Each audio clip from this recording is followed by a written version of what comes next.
بعض دفعہ ہم لوگوں کے اوپر اس حد تک خطرناک کالا جادو، اس حد تک خطرناک بندش یا اس حد تک خطرناک رکاوٹ کر دی جاتی ہے کہ ہماری زندگی صرف مایوسی، ناکامی کا ہی مجموعہ رہ جاتی ہے۔ ہمارے مولانا کے پاس ایک شخص حاضر ہوا اور اس کی حالت اس حد تک ڈراؤنی اور خطرناک تھی کہ اس کو دیکھ کے بھی ڈر لگ رہا تھا۔ اپنے وقت کا بہت ہی کروڑ پتی وہ انسان تھا جو فقیروں کی حالت تک پہنچ چکا تھا۔ اس نے مولانا کو بتایا کہ میرے دوست نے میرے ساتھ کاروبار میں شرکت اختیار کی، اور جب وہ کاروبار دن دگنی رات چگنی ترقی کر رہا تھا تو اس نے دھوکے سے وہ تمام کاروبار اپنے نام پہ کر لیا۔ میں نے عدالت میں اس پہ کیس کر دیا، اور جس دن سے یہ کیس شروع ہوا میری حالت بد سے بدتر ہوتی چلی گئی۔ وہ کیس میرے حق میں تھا، میں وہ کیس بھی ہار گیا، اور اس کے بعد جو بھی کام میں نے شروع کیا اس میں مجھے ناکامی اور مایوسی ہی ملتی گئی۔ میری حالت یہاں تک پہنچ چکی تھی کہ میرے گھر میں بھی اگر کھانا بنتا تو کھانے کے لیے جب ہنڈیا کا ڈھکن اٹھایا جاتا تو اس کھانے میں، اس تازہ کھانے کے اندر کیڑے پڑ چکے ہوتے۔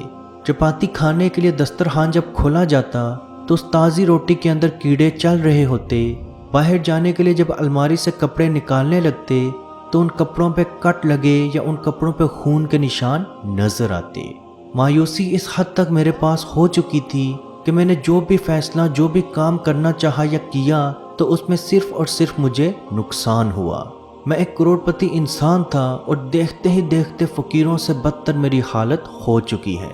عزیز دوستو، بعض اوقات آپ لوگوں پہ اس حد تک خطرناک جادو کیا جاتا ہے جو آپ کی جان تو نہیں لیتا، لیکن آپ کو اس حد تک تڑپا کے، اس حد تک آپ کو مایوس کر دیتا ہے جس کی مثال عام زبان میں نہیں ملتی۔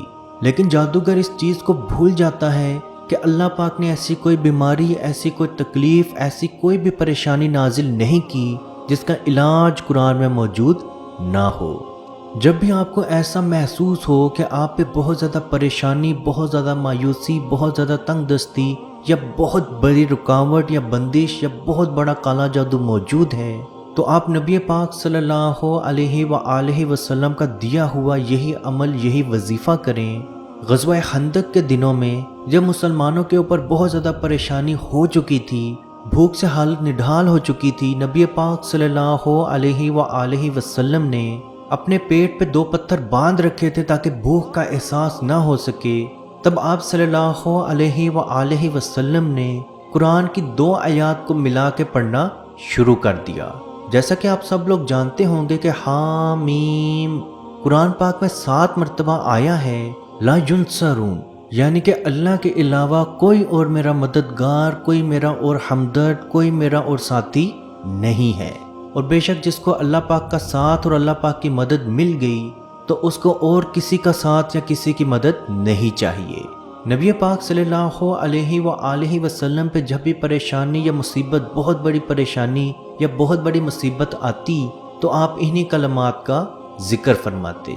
آپ کے اوپر بہت ہی پرانا جادو یا بہت ہی خطرناک جادو، بندش یا کوئی بھی عمل ہو چکا ہو، یا آپ کو بہت زیادہ تنگ دستی ہو، نوکری نہیں مل رہی، بہت زیادہ قرضہ چڑھ چکا ہے، بیماری ختم ہونے کا نام نہیں لے رہی، جنات کا اثر ہے، نظر بد ہے، یا آپ کے گھر میں لڑائیاں جھگڑے ختم نہیں ہو رہے، یا ظالم شوہر ہے آپ کا جو آپ پہ بہت زیادہ ظلم کرتا ہے، اور اگر آپ اس کے ظلم سے بچنا چاہتے ہیں یا اس کے ظلم کو خوشی میں یا محبت میں تبدیل کرنا چاہتے ہیں، حلال طریقے سے، حق کے طریقے سے، یا آپ کے گھر میں کوئی بہت زیادہ نشہ کرتا ہے، بے شک وہ سگریٹ کا ہو، چرس کا ہو یا کوئی بھی نشہ ہو، اور آپ اگر چاہتے ہیں کہ وہ نشہ اس کا مکمل طور پہ ختم ہو جائے تو انہی کلمات کا ذکر کرنا شروع کر دیں۔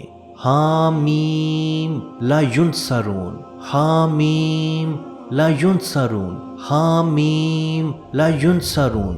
جیسا کہ آپ لوگ جانتے ہوں گے کہ حروف مقطعات ایسے ہوتے ہیں جن کا معنی صرف اللہ اور اس کا رسول ہی بہتر جانتے ہیں، تو آپ نے اس کا وظیفہ، اس کا عمل کرنا شروع کر دینا ہے۔ دن رات، صبح شام، ہر وقت اس کا ذکر کرنا شروع کر دیں۔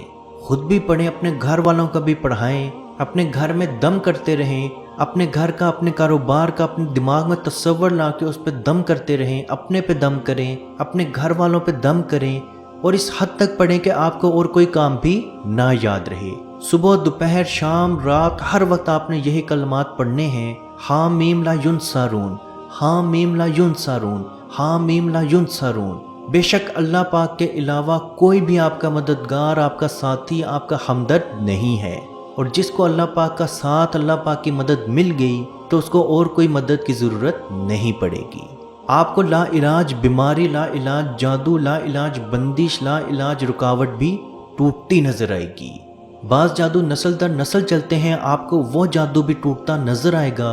وہ جنات جو آپ کا ساتھ چھوڑنے کے لیے تیار نہیں ہیں، وہ بھی آپ کا ساتھ چھوڑنے پہ مجبور ہوں گے۔ اگر آپ کو نوکری نہیں مل رہی، اللہ پاک کے حکم سے آپ کو بہت بہترین رزق ملے گا، آپ کی پریشانیاں مکمل طور پہ ختم ہوں گی۔ آپ کی شادی کی رکاوٹ ہے یا آپ کو اچھا رشتہ نہیں ملتا، تو اللہ کے حکم سے آپ کو بہت اچھا رشتہ ملے گا۔ آپ بیٹے کے خواہش مند ہیں تو اللہ آپ کو بیٹا عطا کرے گا۔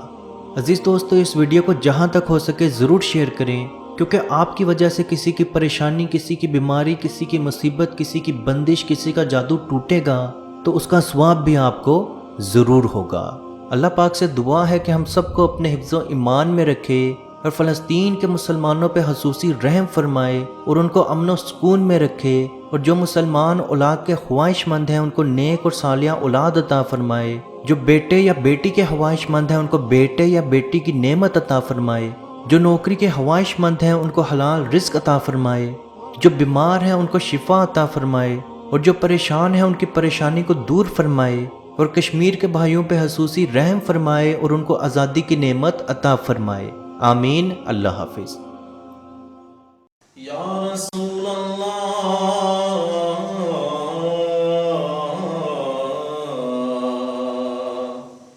انظر حالنا، یا حبیب اللہ اسمع قالنا، اننی فی بحر غم مغرق حز یدی سہل لنا اشقالنا۔